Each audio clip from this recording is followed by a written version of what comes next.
warahmatullahi wabarakatuh, dan salam sejahtera untuk kita semua. Rekan-rekan guru, pendidik seluruh Indonesia. Kali ini kita akan mengupas tentang komunitas belajar. Nah, kita akan fokus pada fokus dan fungsi komunitas di satuan pendidikan. Apa itu komunitas belajar? Nah, tentu kita akan lebih mendalami komunitas belajar.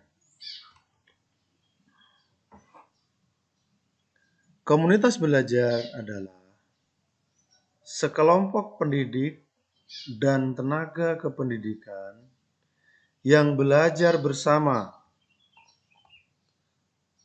dan berkolaborasi secara berkelanjutan dengan tujuan yang jelas dan terukur untuk meningkatkan kualitas pembelajaran sehingga berdampak pada murid.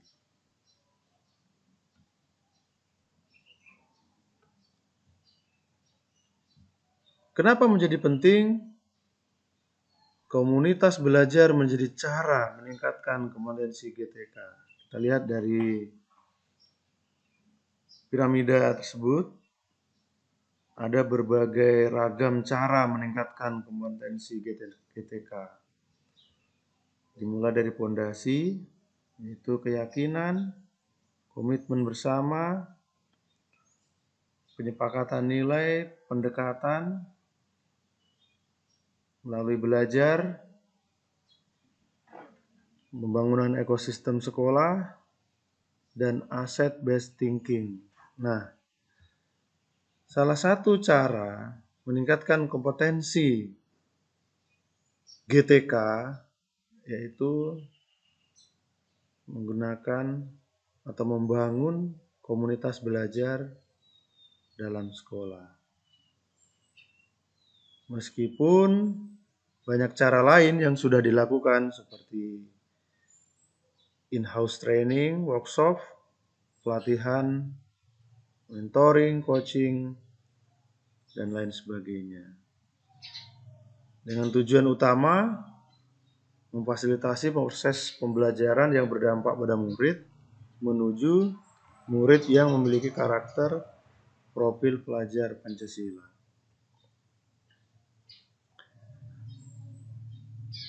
Peran dan fungsi komunitas belajar. Peran dan fungsi komunitas belajar yaitu meningkatkan kompetensi GTK, atau secara singkatnya kompetensi GTK itu menjadi tumpuan utama peningkatan kualitas pembelajaran. Komunitas belajar di satuan pendidikan menjadi kunci sebagai wadah terdekat untuk berdiskusi, berbagi praktik baik, dan penelitian tindakan kelas. Jadi peran komunitas belajar di sini adalah meningkatkan kompetensi GTK. Beberapa poin penting komunitas belajar dalam sekolah atau dalam satuan pendidikan yang berfokus pada murid. Yang pertama adalah kombel atau komunitas belajar dalam sekolah itu tidak sama dengan pelatihan di dalam sekolah. Artinya tidak kaku, tetapi komunitas belajar itu sangat fleksibel di dalam membahas atau meningkatkan kualitas pembelajaran pada murid. Yang kedua, komunitas belajar dalam sekolah fokus pada penyelesaian masalah atau tantangan pembelajaran yang dihadapi murid. Jadi, pendidik dan tenaga kependidikan di sekolah itu selalu memanfaatkan komunitas belajar untuk menyelesaikan masalah yang muncul dalam pembelajaran. Dan masalah tersebut dijadikan sebuah tantangan untuk diselesaikan bersama. Yang ketiga, topik diskusi dalam komunitas belajar disepakati bersama. Semuanya tentang murid dan berfokus pada murid. Jadi, untuk meningkatkan kualitas pembelajaran pada murid. Yang keempat, guru memerlukan lingkungan belajar yang ramah guru untuk belajar di komunitas sehingga semua guru dapat terlibat aktif. Jadi komunitas belajar ini menjadi sarana atau memungkinkan guru untuk terus meningkatkan kompetensinya.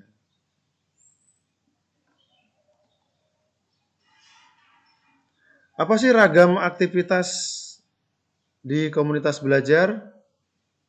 Ya, ragam aktivitasnya adalah yang pertama tentu diskusi.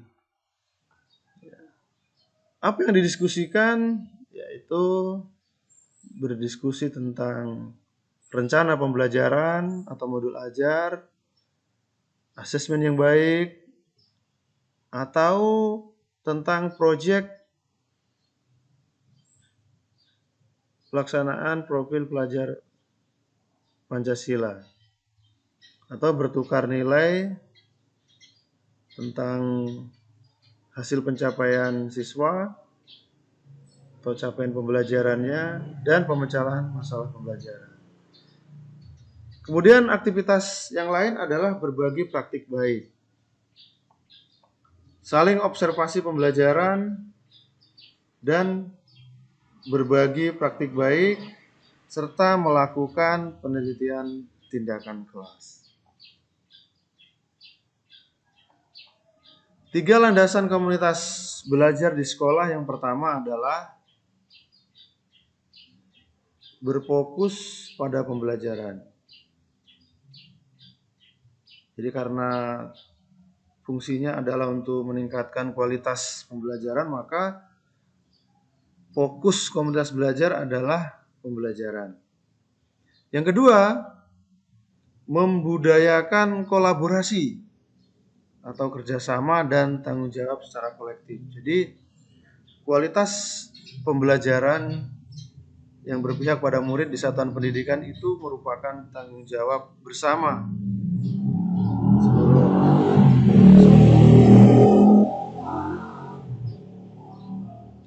Yang ketiga,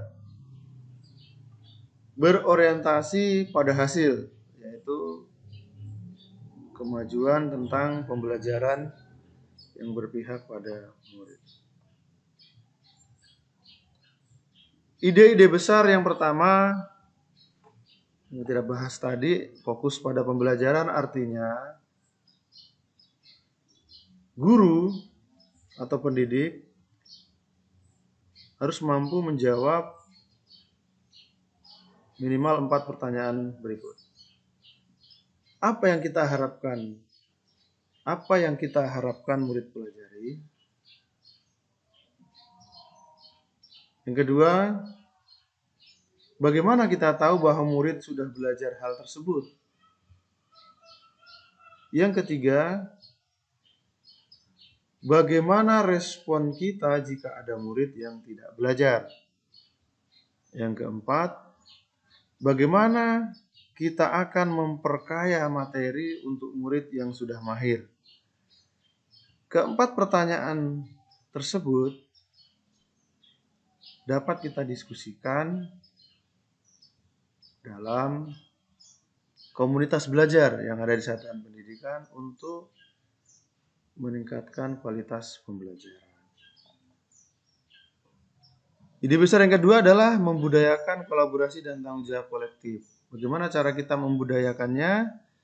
Membudayakan kolaborasi. Yang pertama, kolaborasi untuk menciptakan pemahaman bersama, menyamakan persepsi, dan lain sebagainya. Kolaborasi dengan memiliki kesadaran bahwa proses pembelajaran dan keberhasilan seorang murid merupakan tanggung jawab bagi semua PTK. Kolaborasi ini diciptakan untuk menghadirkan suasana belajar bersama yang di dalamnya terdapat rasa saling tergantung satu sama lain. Jadi kolaborasi ini antar pendidik atau tenaga kependidikan yang ada di satuan pendidikan. Menumbuhkan tanggung jawab kolektif untuk meningkatkan pembelajaran yang berpihak pada murid. Ide besar yang ketiga adalah komunitas belajar berorientasi pada hasil, yaitu hasil pembelajaran murid. Siklus komunitas belajar dalam sekolah merupakan rangkaian pengelolaan yang bertujuan untuk meningkatkan kapasitas PTK atau kapasitas guru atau pendidik tenaga kependidikan dan meningkatkan kualitas hasil belajar. Tentu dimulai dari refleksi awal, didiskusikan, kemudian menyusun perencanaan, mengimplementasikan atau melaksanakan, dan mengevaluasi. Kemudian terus setelah dievaluasi, direfleksi lagi, disusun lagi rencana baru, dilaksanakan atau diimplementasikan, kemudian begitu seterusnya. Sehingga akan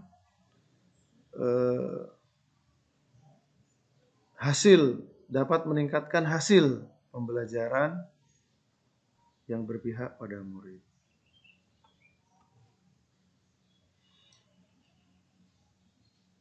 Ada 5 tahapan dalam membangun komunitas belajar. Yang pertama, membentuk tim kecil. Membentuk tim kecil dalam satuan pendidikan untuk membangun atau membentuk komunitas belajar di sekolah. Nah, tim kecil ini nantinya yang akan menghidupkan komunitas belajar.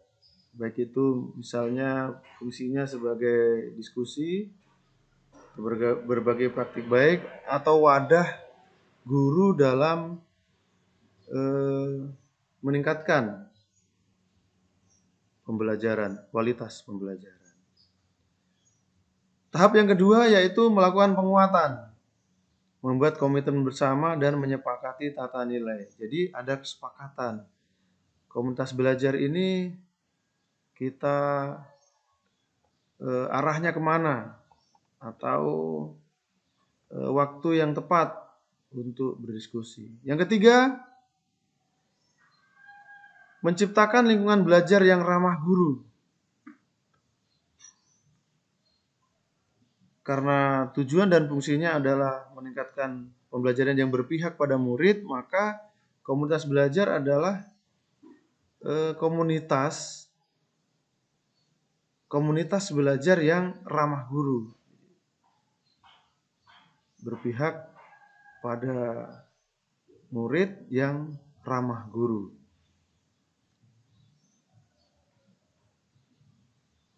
Yang keempat, memasukkan jam wajib belajar di komunitas ke dalam jam efektif guru di sekolah. Nah, jadi berupaya atau menyepakati jam wajib di dalam jam efektif guru di sekolah. Misalnya di hari tertentu, misalnya hari Sabtu, itu diluangkan waktu 2 jam pelajaran, atau kalau SD itu 2 kali 35 menit untuk jam wajib komunitas belajar. Jadi dengan demikian maka komunitas belajar ini menjadi bagian tak terpisahkan dari tugas pokok kita sebagai guru. Yang terakhir, merealisasikan belajar bersama dan berbagi praktik. Nah, ketika jam wajib belajar ini sudah masuk ke dalam jam efektif kita di sekolah, otomatis kita dapat merealisasikan atau mengimplementasikan rencana-rencana belajar bersama kita. Baiklah, rekan guru, rekan-rekan pendidik tenaga kependidikan, demikianlah sekilas tentang komunitas belajar. Sampai berjumpa kembali di tayangan berikutnya tentang komunitas belajar. Salam Merdeka Belajar.